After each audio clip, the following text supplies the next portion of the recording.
9 de la mañana con 17 minutos, sigues en Combinación Clave, un reportaje. Bueno, se está investigando esto desde hace un tiempo ya y tiene que ver con lo que hoy es SEMA Chile. Como SEMA Chile, que era una entidad allegada al Estado, terminó en manos privadas, específicamente de Lucía Iriart de Pinochet, como una corporación privada donde además es propietaria de una serie de predios y edificios que antes eran fiscales y hoy día son patrimonio de un grupo de privados que opera, y en la cabeza está Lucía Iriart. Hay una suerte de, bueno, hay una investigación abierta, pero además una especie como de cruzada, porque yo no sé cuánto va a poder hacerlo, digamos, del Ministerio de Bienes Nacionales para poder volver a tener dentro de la propiedad del fisco muchas de estas reparticiones y predios.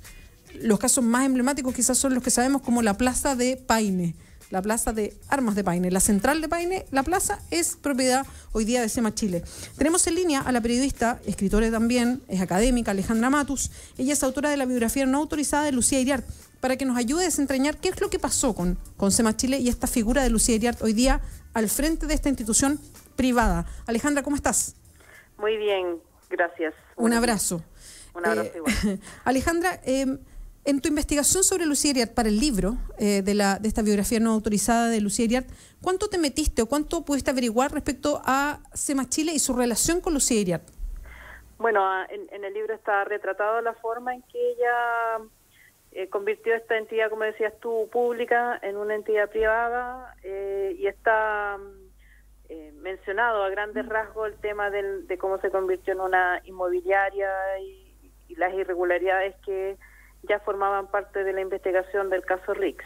El detalle que hay de las investigaciones posteriores que han ido apareciendo ahora no está, es parte de lo que ha hecho el Ministerio de Bienes Nacionales desde que asumió el nuevo ministro. Ahora, ¿por qué nunca fue tema hasta ahora? Porque lo dices tú bien, en el libro ya tomabas un aspecto de esta fórmula de hacer plata, digamos, de Lucía Iriart al privatizar SEMA Chile, al ella ponerse en la cabeza y quedar con una serie de reparticiones que eran públicas y terminan en propiedad de SEMA Chile, transformándose, como dices tú bien, en una inmobiliaria, porque es venta y compra de terreno. ¿Por qué nunca fue tema hasta ahora? Mira, yo creo que básicamente tiene que ver con las condicionantes políticas. Ya. Los antecedentes estaban ahí desde sus orígenes. Cualquiera que hubiera querido investigar hubiera llegado a las conclusiones de estas irregularidades, incluso si hubiera querido hacerlo bajo el régimen militar. Pero desde 90 al 98 por lo menos, recordarás que la familia Pinochet no fue tocada en nada, en ningún tipo de investigación.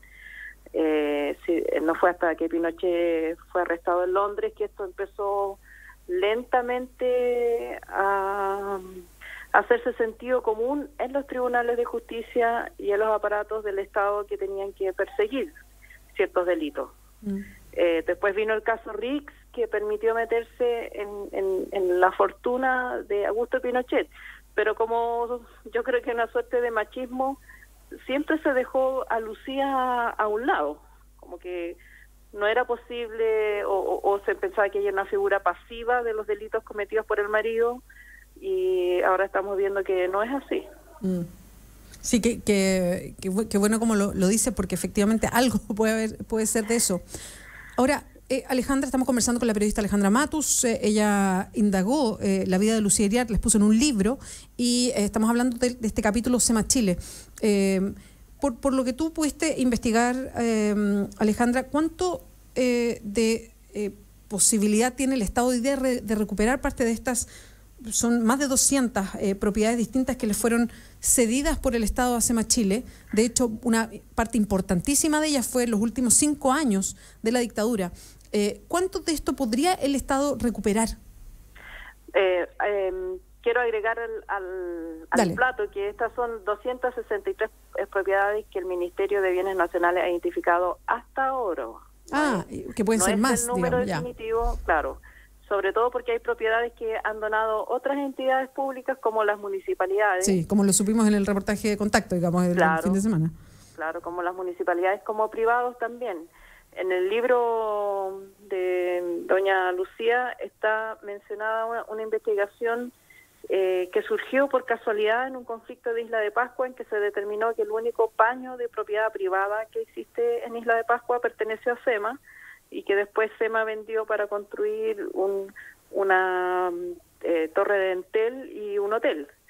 Y eso causó conflicto en Isla de Pascua porque ahí no existe la propiedad privada. Entonces, yo creo que esto es una investigación que recién comienza y no se sabe dónde va a terminar. Ahora, el problema es que la legislación chilena respecto de este punto no se pone, es casi que no se pone en el caso del mal uso de las fundaciones. Entonces, están usando ahí la creatividad jurídica, el Consejo de Defensa del Estado y el Ministerio para tratar de demostrar que los bienes no se usaron para los fines para los cuales fueron donados, y eso permitiría revertir las donaciones, pero es un riesgo judicial, digamos, no necesariamente es un camino fácil de transitar en los tribunales con ese argumento. Lo que está más afirme es que una vez donado un terreno, a los 5 años el que lo recibe puede hacer lo que quiera con él. Bueno, de hecho, lo que dices es súper cierto. Independiente que uno mire que todo esto fue concedido de una manera, bueno, como lo hemos expuesto, en dictadura, con una donación simplemente, en una época donde no había ninguna judicatura que pudiera mirar detalladamente lo que estaba haciendo el fisco, digamos, nadie lo supervigilara. Independiente que uno diga, bueno, pero ante eso, evidentemente esto debería volver al Estado. Bueno, no es tan sencillo, porque hay todo un aparataje judicial que seguir y no es fácil. Independiente que uno diga, claro, el Ministerio de Bienes Nacionales debería hacerlo, digamos, no es fácil. Independientemente del sentido común y del... Exactamente. Cuando uno regala algo, en este caso el Estado lo regaló, es difícil después decir, bueno, devuélvemelo porque no hiciste lo que me prometiste que ibas a hacer. Eso claro. Es difícil ese argumento judicial, pero de todas maneras me parece importante que se esté haciendo el esfuerzo, que nunca se hizo antes. Otra cosa importante respecto a lo que tú decías, que la falta de fiscalización no solamente fue durante la dictadura. Aquí hubo por lo menos 10 años en que SEMA no entregó balance ni memoria, que es la obligación de todas las fundaciones para tener su personalidad jurídica. Por lo tanto, no se sabe, en ese periodo por lo menos, no hay libros contables, no se sabe qué se hizo con la plata que entró, la que salió, no hay nada. Sí. Que va muy en la línea, Alejandra, que era, y va a ser mi próxima pregunta de lo que tú dices, y para decirlo en chileno, digamos, que durante mucho tiempo no se pisaron los callos a la familia Pinochet, ni a Pinochet mismo. Entonces, todo esto empezó a dejarse como parte del costo de la democracia, por llamarlo de alguna manera. Y lo que yo te quería preguntar es, hoy día, ¿cuánta protección tiene Lucía Iriart? Y te pregunto porque tú en el libro lo reflejas bien respecto a gente que se hace cargo de sus gastos, por ejemplo, de grandes empresarios, sin ir mucho más lejos, la gente de Penta, por ejemplo, claro, que se hacía responsable de sus gastos, que le depositaba mensualmente o cada 2 meses, en fin, una cantidad de millones de pesos para mantenerla bien. Y todo esto lo digo entre comillas, digamos, pero ella tiene un grupo de gente que se hace cargo, me imagino que por un lado monetariamente, pero también de algún tipo de protección, me imagino yo, ¿no? Entonces, ¿cuánto de esa protección todavía tiene Lucía Iriart? Hay mucha gente que vive de Lucía Iriart, digamos, la familia es bastante numerosa y extendida y los gastos son ilimitados.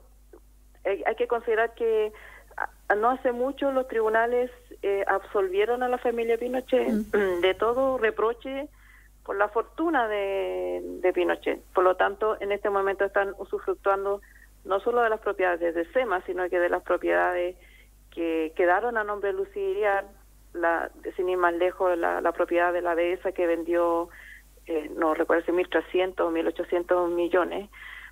Entonces, hoy día, con peras y manzanas, la familia Pinochet es una de las familias más ricas de Chile. Sin digamos, tener empresas ni ser parte de la aristocracia chilena, es una de las familias más ricas chilenas, y el dinero, por supuesto, que compra buenos abogados, buena defensa. Ahora, protección política como la tuvieron en el pasado, esa está prácticamente extinta. Y yo creo que es lo que ha permitido que ahora, por supuesto, o sea, el reportaje de Contacto hasta probablemente hace 10 años hubiera sido imposible. Sí. Con los mismos antecedentes.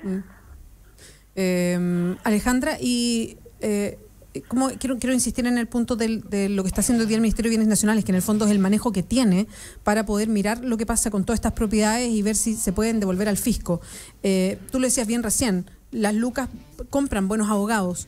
En ese pulso y poniendo el equilibrio entre lo que puede hacer un Consejo de Defensa del Estado respecto a abogados privados para pelear por estas propiedades, ¿tú crees que puede haber éxito, algún tipo de éxito por parte del Estado?